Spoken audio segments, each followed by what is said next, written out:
यही बताया था कि ये जो एफ होता है ये फंक्शनल रिलेशनशिप को रिप्रेजेंट करता है। आपका जो एक्स है ये स्वतंत्र चर को रिप्रेजेंट करता है, स्वतंत्र चर को दर्शाता है, तथा जो वाई है वो आश्रित चर को दर्शाता है। तो ये चीजें हमने देखी कि स्वतंत्र चर के मान पर स्वतंत्र चर का मान अगर बढ़ता है या स्वतंत्र चर का मान घटता है तो उसके परिणाम स्वरूप आश्रित चर का मान प्रभावित होता है। अब मान लीजिए मेरे पास एक फंक्शनल रिलेशनशिप है, आपको फंक्शन जो दिखाई पड़ेंगे F is the function of करके इक्वल टू दिखाई पड़ेगा एक्स स्क्वायर प्लस वन। ये आपके पास एक फंक्शनल रिलेशनशिप है। अब देखो इसको जब हम टेक्निकली समझेंगे तो इसका मतलब होता है कि एफ जो ये फलनात्मक संबंध है ये इसमें एक वेरिएबल है और वो वेरिएबल क्या है, एक्स है। अगर आपको कोई फंक्शनल रिलेशनशिप ऐसा मिल जाता है एक्स वाई, तो इसका मतलब होता है एक ऐसा फलन जिसमें क्या होता है, एक्स और वाई नाम के दो वेरिएबल्स हैं। लेकिन अगर इसी तरह का एक फलन आता है एक्स वाई और आपका फलन हो जाता है x square plus y square plus z square plus one, तो यहां पर आपको देखो वेरिएबल कितने हैं, केवल दो हैं, और यहां पर मुझे फलन में क्या दिखाई पड़ रहा है, एक जेड एक्स्ट्रा दिखाई पड़ रहा है। देखो आप दिखाई पड़ रहा होगा। तो इसको आप कैसे ट्रीट करोगे, एज ए कांस्टेंट वेरिएबल के रूप में ट्रीट करोगे। ठीक है, यही एक आप लोग गलती करते हो। आपको लगा एक्स वाई जेड एक क्रम में है तो there are the three variables in the function, जबकि यहां पर हमें हिंट में बता रहा है कि केवल दो वेरिएबल्स हैं जो वेरी कर रहे हैं। ये कांस्टेंट की तरह रोल अदा कर रहा है क्योंकि यहां पर इसको डिफाइन नहीं किया गया है। ठीक है, तो इसके पहले जो आपके पास ये वैल्यूज होती है वेरिएबल को डिफाइन करता कोई फंक्शनल रिलेशनशिप, इसको बहुत इंपॉर्टेंट है आपको ध्यान देना कि उस फलन के पहले देख लीजिएगा कि कौन कौन से वेरिएबल को इसमें वेरिएशंस के रूप में एक्सेप्ट किया गया है, स्वीकार किया गया है। अगर इसके बाद क्या होता है कि अदर वेरिएबल्स हैं, अगर जैसे मान लीजिए y होता तो y z होता, तो इन सबको हम कांस्टेंट मान लेते हैं क्योंकि x का ही रोल यहां पर डिफाइन किया गया है और x को ही वेरी किया जा रहा है। ठीक है, तो इस तरह के आपके पास जो प्रॉब्लम्स आती है उसको देखना बहुत इंपॉर्टेंट है। अब दूसरा, अगर किसी फलन में प्लस माइनस इंटू या डिवाइड, ठीक है, ये चार सिंबल का प्रयोग होता है तो उस प्रकार के फलन को हम लोग क्या कहते हैं, बीजीय फलन कहते हैं। ठीक है, बीजीय फलन के नाम से जाना जाता है। बीजीय फंक्शन यानी अल्जेब्राइक फंक्शन कहा जाता है। कौन कौन सा वैल्यू है, प्लस माइनस इंटू या डिवाइड के रूप में है। तो अगर आपको कहीं फलन मिलता, सच कैसे फलन है, y equal to x square plus x cube plus कुछ भी 20 है, तो देखो इसमें प्लस का यूज किया गया, तो इसको क्या कहोगे, this is the algebraic function. ठीक है, अगर आपके पास कोई फलन है y equal to x square by 20, तो आपको क्या कहोगे, अल्जेब्राइक फंक्शन है। लेकिन अगर इन सिंबल्स का प्रयोग नहीं किया जाता है तो इस प्रकार का फलन हमें नॉन अल्जेब्राइक फंक्शन कहलाता है, अबीजीय फलन होता है। जैसे कि हमारे पास अबीजीय फलन के अंतर्गत हम लोग देख लेते हैं कि y equal to sine x, लो ये जो आपका फलन है वो अबीजीय फलन है। तो अब आप इस प्रकार के फलन समझ लोगे और मैं बताऊं कि आपको जो मैथमेटिकल इकोनॉमिक्स पढ़नी है वो मोस्टली फलन 99% फलन जो आपको मिलेंगे वो अल्जेब्राइक फंक्शन ही आपको पढ़ने हैं। ठीक है, एडवांस जो मैथमेटिक्स होती है, जैसे आप जब एमए में जाओगे या आप पीएचडी करोगे तो वहां पर नॉन अल्जेब्राइक फंक्शंस वहां पर आपको पढ़ने होंगे।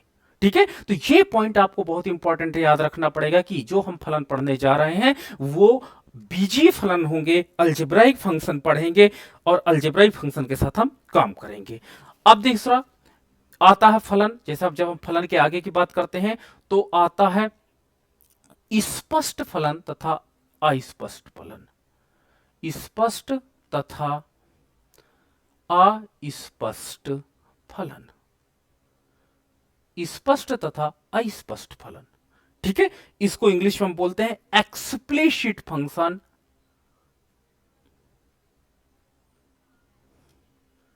Explicit and implicit function. Implicit function, दो प्रकार के फलन और मिलेंगे। अब देखो स्पष्ट फलन कौन सा फलन होता है? एक ऐसा फलन जिसमें हम बता सके कि ये वेरिएबल इंडिपेंडेंट वेरिएबल है, ये वेरिएबल आपका डिपेंडेंट वेरिएबल है। यानी जहां पर हम एक्सप्लेन कर सके वेरिएबल्स को, उन वेरिएबल्स को हम लोग क्या करते हैं, एक्सप्लिसिट फंक्शंस के अंतर्गत उसको हम नोट करते हैं। और जिसको हम लोग नहीं बता सकते हैं वहां पर हम इम्प्लिसिट फंक्शन हो जाते हैं। जैसे एक्सप्लिसिट फंक्शन के अंतर्गत y equal to x square plus 20, ये आपका जो फलन है वो कौन सा फलन है? इस पे देखो y इक्वल के आपके पास लेफ्ट साइड में है तथा x राइट साइड में है, तो ये आपका इंडिपेंडेंट वेरिएबल है और ये आपका डिपेंडेंट वेरिएबल है। आपने देख करके बता दिया है कि कौन सा वेरिएबल क्या। लेकिन इंप्लिसिट के अंतर्गत मैंने बताया कि x square plus y square equal to 10, इस तरह के वेरिएबल्स में आप नहीं बता सकते हो कि x डिपेंडेंट वेरिएबल है या y डिपेंडेंट वेरिएबल है। या मैं कह दूं कि x plus y equal to 20, आप नहीं बता सकते हो कि कौन सा वेरिएबल डिपेंडेंट है और कौन सा वेरिएबल इंडिपेंडेंट है। और इस प्रकार का जो फलन कहलाता है वो इम्प्लिसिट फंक्शन कहलाता है। मैं बताऊं, मैथमेटिकल इकोनॉमिक्स में एक्सप्लिसिट फंक्शन को सॉल्व करना आसान होता है। ठीक है, एक्सप्लिसिट फंक्शन को सॉल्व करना आसान होता है, चाहे इसका अवकलन करने की बात हो, चाहे इनमें से सोल्यूशन निकालने की बात हो। लेकिन आपको थोड़ी सी डिफिकल्टीज आएगी इम्प्लिसिट फंक्शन को सॉल्व करने में, क्योंकि इम्प्लिसिट फंक्शन में ऐसी कुछ ना कुछ समस्या आएगी। तो इसको थोड़ा सा हमको बहुत केयरफुली, जब चैप्टर आएगा पार्शियल डेरिवेशन के अंतर्गत, हम इसको बहुत केयरफुली इस टॉपिक को वहां पर डिस्कस करेंगे। तो आपको फलन पहचान में आना चाहिए। अगर आपको फलन पहचान में नहीं आएगा तो प्रॉब्लम आ जाएगी। इसलिए मैं इसलिए बेसिक ये जो आपका क्वेश्चंस है कि बहुत प्रॉपरली आप फलन को पहचानना सीख जाओ। चलिए अब आगे आती है एक बात, आगे पॉइंट एक आता है कि जो आपका फलन होता है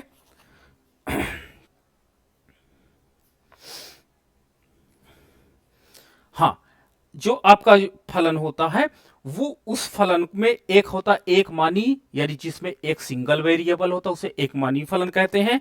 सिंगल वैल्यू और multi value function, single value function के अंतर्गत जैसे y is the function of x है, तो ये सिंगल वैल्यू है। तो इस सिंगल वैल्यू फंक्शन को हम लोग एक मानी फलन कहते हैं।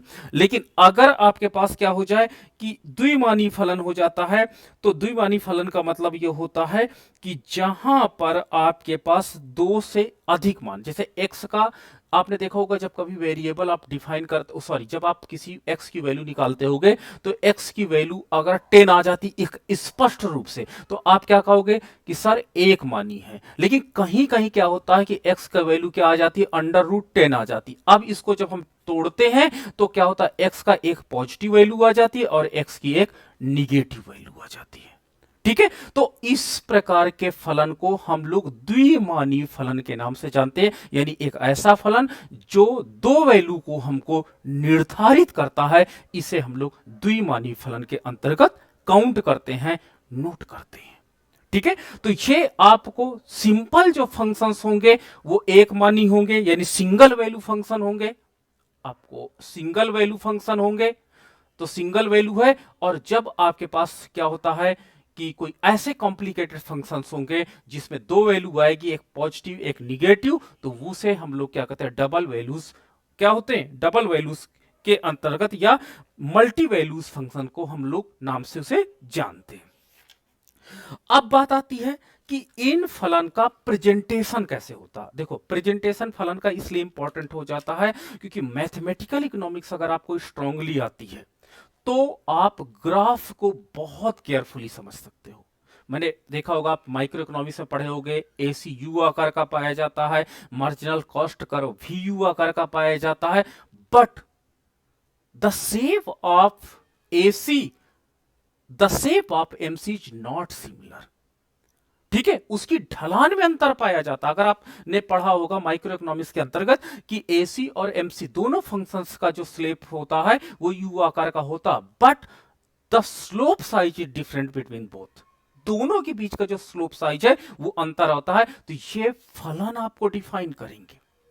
तो फलन जो आपको डिफाइन करेंगे, तो मैथमेटिकल इकोनॉमिक्स आपको ये बताती है कि जैसे आपके पास कोई फलन है y equal to x square plus 2x plus 10, ये आपके पास एक फलन है। अब इस फलन को ग्राफिकल रिप्रेजेंट करना है आपको, या एक सिंपल सा फलन ले लेते हैं, हम एक घाती वाला फलन ले लेते हैं 2x प्लस 20, ये एक फलन ले लेते हैं जिसमें x की देखो एक ही पावर है और y की भी एक पावर है। ठीक है, तो ये एक घाती फलन है, ऊपर वाला द्विघाती फलन है। तो इस फलन को जब हम ग्राफिकल रिप्रेजेंटेशन करते हैं तो ये बच्चों को थोड़ा सा कॉम्प्लिकेटेड लगता है, लेकिन इस मेथड से आपको बहुत सरल लगेगा और इसको आप आसानी से प्लॉट कर सकते हो। तो जब आपको इस तरह कोई क्या हो जाता है कि सिंगल घात वाला फलन हो जाता है, यानी लीनियर फंक्शन इसको हम लोग बोलते हैं, रैखिक फलन बोलते हैं। तो जब आपको कहीं रैखिक फलन मिल जाए तो इस रैखिक फलन को, ठीक है, ग्राफिकल कैसे रिप्रेजेंट करते हैं इसको समझना इंपॉर्टेंट होता है। तो इस तरह के फलन में सबसे पहले क्या करिएगा, x की वैल्यू को 0 कर दीजिएगा। क्या करना है, x की वैल्यू को 0 करना है, और फिर y का मान आ जाएगा, आपको निश्चित रूप से आ जाएगा, क्योंकि ये हमारे पास जो फलन है वो एक्सप्लिसिट फंक्शन है, और एक्सप्लिसिट फंक्शन के अंतर्गत अगर x का मान यहां पे मैं 0 रखूंगा तो निश्चित रूप से y का मान 20 आ जाएगा, और मैं यहां पे 20 लिख दूंगा। ठीक है, अब हम दूसरा स्टेप इस तरह के मैथमेटिकल इकोनॉमिक्स में करते हैं कि इस बार y का मान हम 0 रख देते हैं। तो जब y का मान हम 0 रखेंगे तो y का मान 0 रखने के परिणाम स्वरूप जब हम यहां y का मान 0 रखते हैं तो 2x माइनस 2x में हो जाएगा, और x इक्वल टू माइनस 10 हो जाएगा। तो x का मान हमारे पास हो जाएगा माइनस 10। ठीक है, तो ये आपके पास x की 2 वैल्यू आ गई और y की 2 वैल्यू आ गई। अब इन 2 वैल्यूज को बहुत केयरफुली आपको स्टडी करना होगा। देखो, इसकी एक 0 वैल्यू है, एक निगेटिव वैल्यू है, यहां पर एक 0 वैल्यू है और एक पॉजिटिव वैल्यू है। तो अब आप जब मैथमेटिकल इकोनॉमिक्स में रेखा चित्रीय प्रदर्शन करते हो तो रेखा गणित आपको पढ़ी होगी, क्लास 8 में आपने पढ़ा होगा कि अगर हमारे पास ये 4 क्वार्टाइल इसमें डिवाइड है, ये आपके पास फर्स्ट क्वार्टाइल है जिसमें x की अगर कोई पॉजिटिव वैल्यू होती है तो हम x एक्सिस पे रखते हैं, अगर y की कोई पॉजिटिव वैल्यू होती है तो हम y एक्सिस पे रखते हैं, x की अगर कोई निगेटिव वैल्यू होती है तो हम इस एक्सिस पे रखते हैं जिसको लेफ्ट हैंड एक्सिस कहते हैं, और अगर कोई y की निगेटिव वैल्यू होती है तो माइनस y रखते हैं। ठीक है, तो ये मेरे पास क्या होता है, क्वार्टाइल है, यानी अगर x और y दोनों की वैल्यू पॉजिटिव है तो हम प्रथम चतुर्थांश में उस वैल्यूज को पुट करते हैं, इसको फर्स्ट क्वार्टाइल बोलते हैं। और आपने देखा होगा माइक्रो इकोनॉमिक्स में सारा का सारा फर्स्ट क्वार्टाइल में ही ग्राफ प्लॉट किए गए थे। एक दो ग्राफ है, जैसे आपने प्रोडक्शन का देखा होगा, उसमें फोर्थ क्वार्टाइल का भी यूज कर लिया गया। तो ये आपका फर्स्ट क्वार्टाइल है जहां पर x की वैल्यू पॉजिटिव तथा y की वैल्यू पॉजिटिव है। लेकिन अगर x की वैल्यू निगेटिव हो जाती है तथा y की वैल्यू पॉजिटिव हो जाती है तो आप सेकेंड क्वार्टाइल का यूज करने लगते हो। तो यानी कभी कभी first quartile and second quartile दोनों क्वार्टाइल का आप यूज किए होगा। आपने देखा होगा कि लेविश मॉडल में आपने देखा होगा इस तरह के क्वार्टाइल का प्रयोग किया गया है, या बहुत ऐसे नेल्सन का मॉडल जो होगा उसमें आपने इसका देखा होगा, प्रयोग किया गया होगा। तो इस तरह का कई होता है कि सेकेंड क्वार्टाइल का भी आप यूज करने लगते हो। तो जहां पर x की वैल्यू निगेटिव होती है, देखो यहां पर 0 और निगेटिव है, तो मतलब हमको सेकेंड क्वार्टाइल का भी यूज करना पड़ेगा विथ फर्स्ट क्वार्टाइल के, क्योंकि यहां पे y की वैल्यू पॉजिटिव है। ठीक है, तो y की वैल्यू पॉजिटिव है तथा x की वैल्यू 0 है, तो फर्स्ट क्वार्टाइल से अपेक्षा मुझे सेकेंड क्वार्टाइल पे ये सारा डायग्राम प्लॉट करना पड़ेगा। अब देखो मेरे पास ये थर्ड क्वार्टाइल है, और आपका थर्ड क्वार्टाइल मुझे क्या बताता है कि जब x की वैल्यू आपकी निगेटिव हो तथा y की वैल्यू भी आपकी निगेटिव हो, तो इस प्रकार की वैल्यूज को हम लोग थर्ड क्वार्टाइल में करते हैं, पूरित करते हैं थर्ड क्वार्टाइल में। और जब x की वैल्यू धनात्मक हो तथा y की वैल्यू ऋणात्मक हो तो इस प्रकार की वैल्यूज को हम फोर्थ क्वार्टाइल में प्रेजेंट करते हैं, चौथे क्वार्टाइल में इसे रखा जाता है। ठीक है, तो इस प्रकार हमारे पास 4 क्वार्टाइल्स हैं और इन 4 क्वार्टाइल्स का ही हम प्रयोग करेंगे। मैं ये एक बार आपको समझाऊंगा, फिर हम जितने ग्राफ होंगे उनमें तुरंत बता देंगे कि अच्छा ऐसा फंक्शन था और ये ग्राफ ऐसे बना। तो मतलब आपके ब्रेन को इतना ट्रेंड होना चाहिए कि फलन देख करके आप बता दोगे कि the plotation of this function should be ऐसे। ठीक है, यानी प्लॉटेशन आपका, यानी फलन, अभी तक आपने देखो ग्राफ पेपर देखा होगा, ग्राफ देखे होंगे, उन ग्राफ के आधार पर एक्सप्लेन करते होंगे, बट मैथमेटिकल इकोनॉमिक्स वाला बच्चा फलन देख करके इसका ग्राफ का अनुमान बता दे, या ग्राफ देख करके आप इसके फलन का अनुमान बता दोगे कि द फंक्शन शुड बी ऐसे, यानी अलजेब्राइक फंक्शन ऐसे होना चाहिए। ठीक है, तो आपके ब्रेन को इतना ट्रेंड होना पड़ेगा कि यहां पर आपको फलन को देख करके इक्वेशन बता दोगे, समीकरण बता दोगे, और इक्वेशन को देख करके आप ग्राफ बता दोगे। इतने ब्रेन को आपको ट्रेंड होना जरूरी होगा यहां पर। तो चलिए अब हम लोग क्या करते हैं, ग्राफिकल रिप्रेजेंटेशन करते हैं। तो ये क्वार्टाइल सारे मैंने क्लियर कर दिए। अब इसको मैं थोड़ा सा कलर चेंज करता हूं ना, क्योंकि काफी प्रॉब्लम है इसमें। अब देखो यहां पर x की वैल्यू है, x की वैल्यू देखो जितने स्टेप में आप मेजरमेंट करोगे, जैसे 10 है तो मैंने 2 की वैल्यू रखी, यानी 1 सेंटीमीटर बराबर 2 वैल्यूज है। तो मैंने क्या किया, यहां पर 2 कर दिया, यहां पर 4 कर दिया, यहां पर 6 कर दिया, यहां पर 8 कर दिया, यहां पर 10 कर दिया। ठीक है, क्यों? क्योंकि मुझे 0 से लेकर के -10 का प्लॉटेशन करना है, तो मुझे इस पार्ट में जाना था। तो मैंने 1 सेंटीमीटर बराबर 2 खाने यहां पर पुट कर दिए।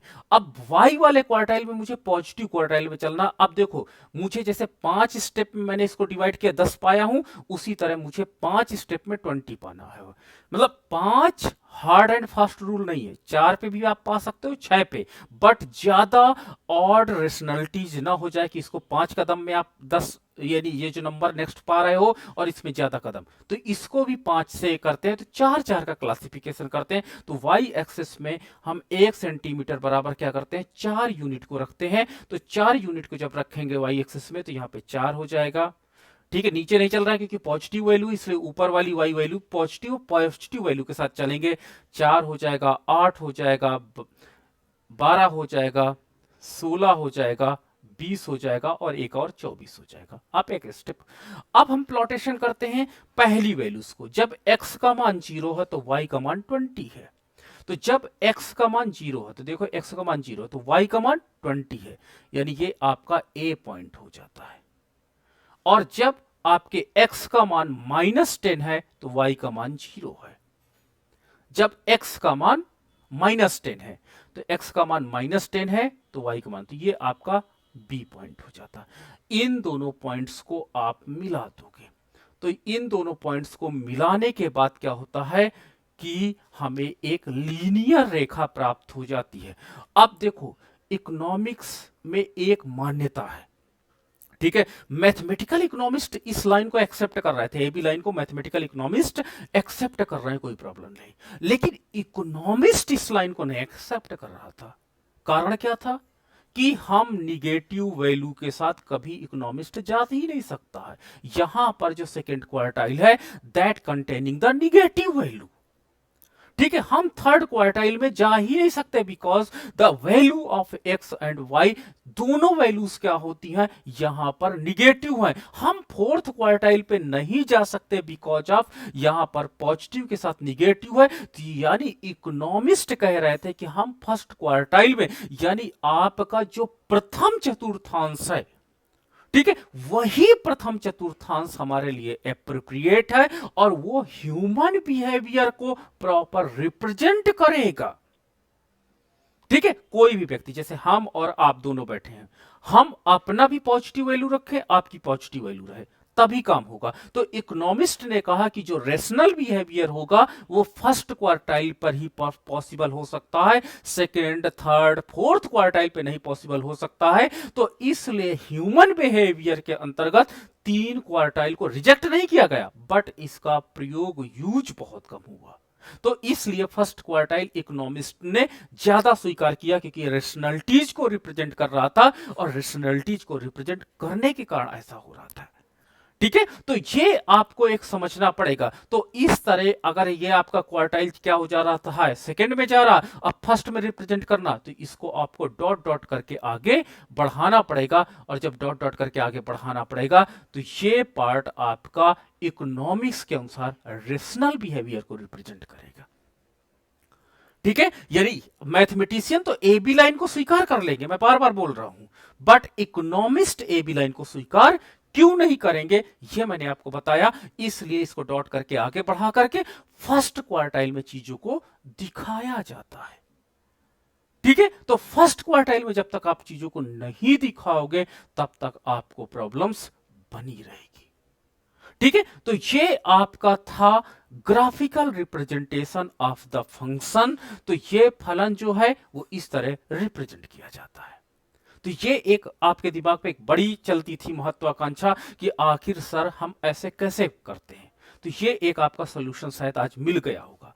अब दूसरा सबसे बच्चे जो ज्यादा पूछते हैं मैथमेटिकल इकोनॉमिक्स में जब क्लास आते हैं लेने, कि सर ये जो आपका मॉडल है, यानी जो आपके फलन है, ये फलन कहां से आते हैं। एक बच्चे ने बड़ा पूछा था क्वेश्चन, आज से 5 या 10 साल पहले मुझसे पूछा था।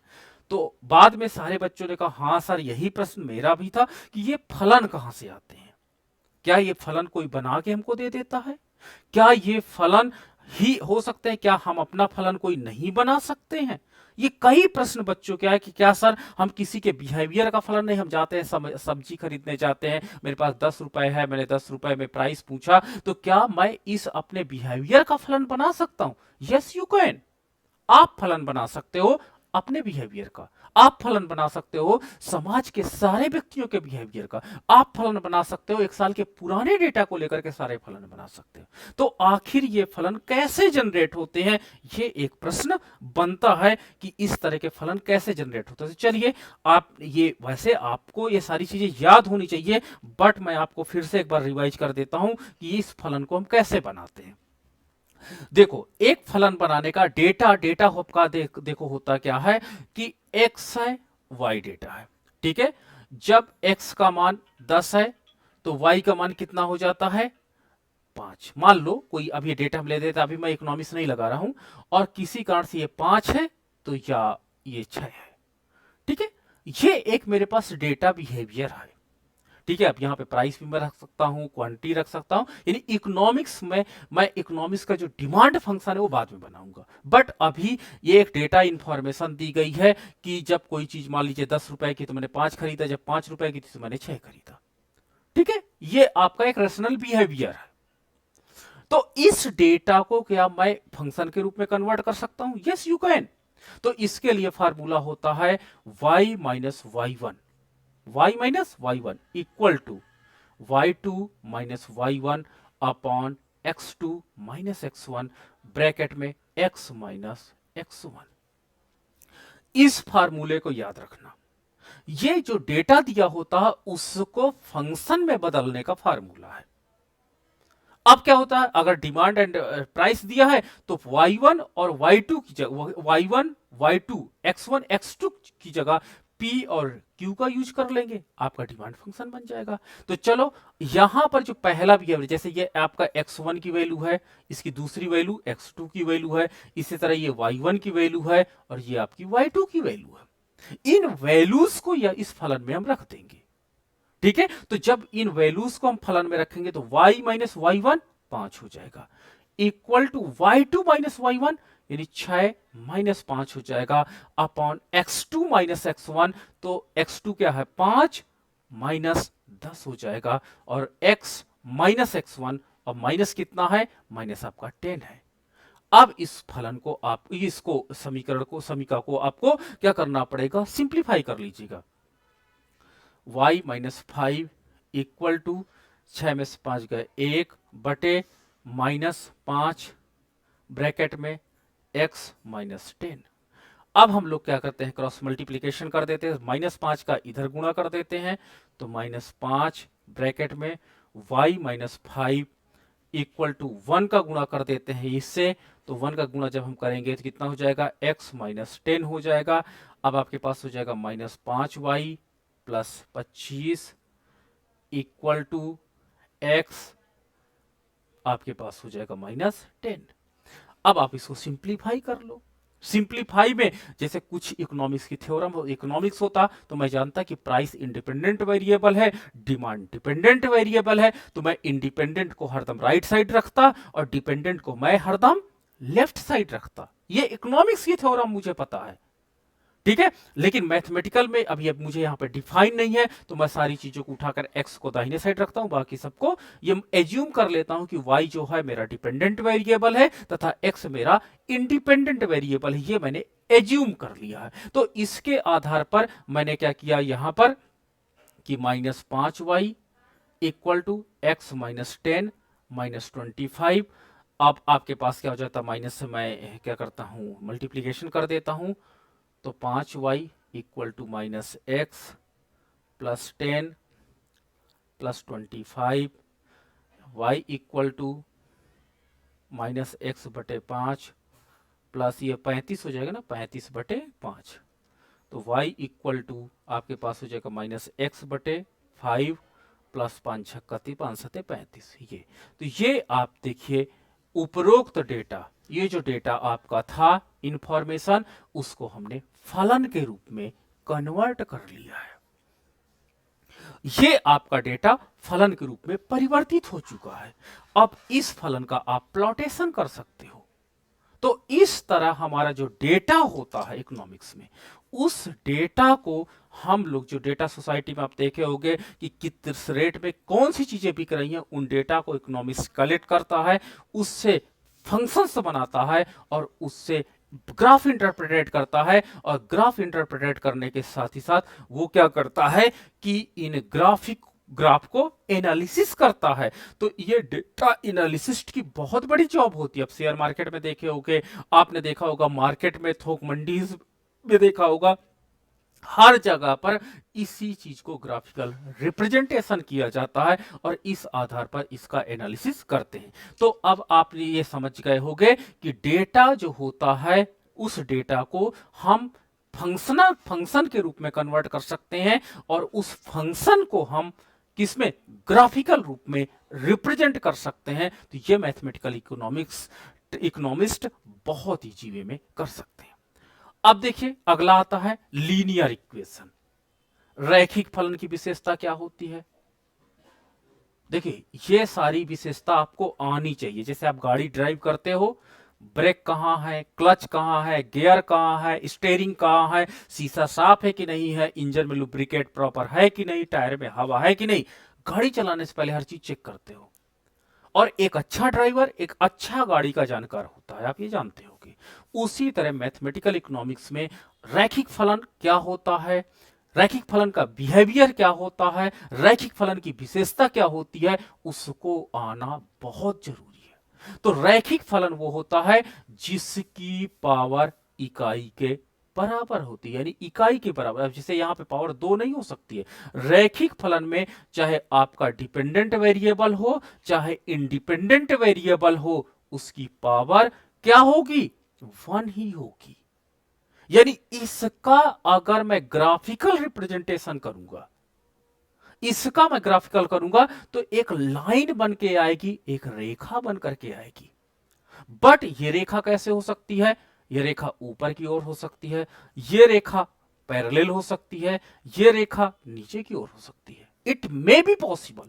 इसको कैसे अंदाजा लगाएंगे, तो अगर आपके पास जो इंडिपेंडेंट वेरिएबल है उसका जो सिंबल है, देखो यहां पर 2 के पहले सिंबल क्या है, प्लस, और डिपेंडेंट वेरिएबल दोनों का अगर सिंबल समान है, तो ये याद रखना उस फलन की ढाल धनात्मक होगी।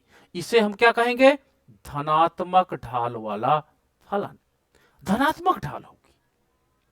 कैसे जानोगे, अगर इंडिपेंडेंट वेरिएबल जो फंक्शन है उसके पहले जो सिंबल है वही डिपेंडेंट वेरिएबल के पहले सिंबल है, या यहां पे माइनस हो यहां पर भी माइनस हो, तो दोनों सिंबल क्या हो जाएंगे, समान। तो ऐसा जो फलन होगा उसका ग्राफिकल रिप्रेजेंटेशन क्या होगा, वो धनात्मक ढाल का होगा। धनात्मक ढाल का मतलब होता है ऊपर की ओर चढ़ेंगे तो हमको चढ़ाई मिलेगी, चढ़ाई मिलेगी। दूसरा, अगर एक फलन का मान क्या होता है, जो सिंबल है फलन में, जो इंडिपेंडेंट वेरिएबल है उसका सिंबल कुछ और है तथा डिपेंडेंट वेरिएबल का सिंबल कुछ और है, यानी अपोजिट है, तो इस प्रकार का जो फलन होगा that have the negative slope, उसकी स्लोप क्या होगी, ऋणात्मक होगी।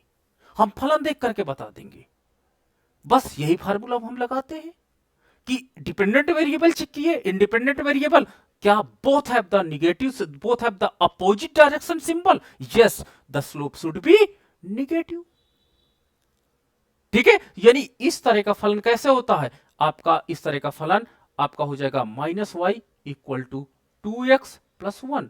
देखो इसमें थ्योरम काम कर रही है, या y equal to minus 2x plus 1। ये लो, दोनों फलन आपके क्या हो, निगेटिव रिलेशनशिप को रिप्रेजेंट करते हैं, तो a linear equation that have the negative slope. लेकिन अब आपका क्या होता है कि अगर y का मान हो, y इक्वल टू कॉन्स्टेंट कोई वैल्यू हो, कोई कॉन्स्टेंट वैल्यू 10 हो, तो इस तरह का जो आपका फलन होगा वो स्थिर होता है, स्थिर होता है और इसका कांस्टेंट होता है। और ये क्या होता है कि y का मान जो जैसे कांस्टेंट हो गया तो यहां पर तो x का मान ये आपका कांस्टेंट हो जाएगा। इसी तरह x का मान भी हो सकता है कांस्टेंट, तो कांस्टेंट हो जाएगा। तो इस तरह के फलन के जो स्लोप होती है वो या तो शून्य होगी या तो इनफाइनाइट होगी। ठीक है, यानी उसमें इंडिपेंडेंट वेरिएबल ना होकर के केवल डिपेंडेंट वेरिएबल होते हैं, और इंडिपेंडेंट वेरिएबल की जगह कांस्टेंट वैल्यूज होती हैं कहीं ना कहीं। तो ये रैखिक फलन की विशेषता होती है।